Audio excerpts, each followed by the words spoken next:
Hello kalubianon chess players. So adi na kita aton ikaapat na chess video lesson. So hini i-refresh naton ang aton in game. Kay importante gyapon ang in game play. Kay for example kung diri mo matrapan nimo kontra and makasurvive via middle game. So the final stage ng chess is in game. So dinhi papakita ko iyo kung ginaano paghimo hinpas pawn. For example hini.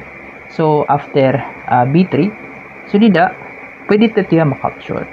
So, after takes, ito dida, pwede na kita mag-push didi para makakreate kita hain pass pawn.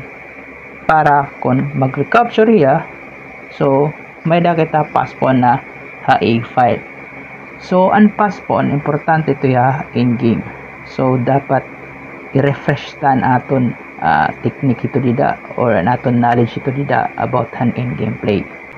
So again on this position makita naton nga lamang an black hin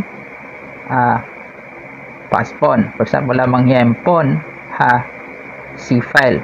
Pero tungod nga aggressive naton king, so magagamitan tayo pawn in game. So kung hino mas aggressive han king, for example ini pwede kita moan magdaog kay mada kita initiative. For example pwede kita mga didi ubuson naton ang pawn tas maging pass pawn na tiya, for example nga dida. So ang mituan importante ha in game usa ang pag-create hin pass pawn, tapos dapat diwat an aton king na bulig diwat, kumbaga waray na ya time para tumago kay in-game na. So, kinanglan bumulig na hiya uyag. For example, pag create hin pass pawn or even to capture hand pass pawn nimo kontra. So, finally, hindi na position, hindi na pawn in-game. So, makita naton na may da pawn majority ha king side. For example, nga ni and black. So, may da upat versus tulo.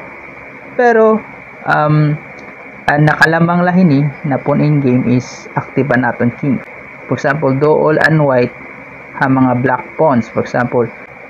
So kahuman nini pwede leto naton ya i-capture bisan pa may daya pawn majority.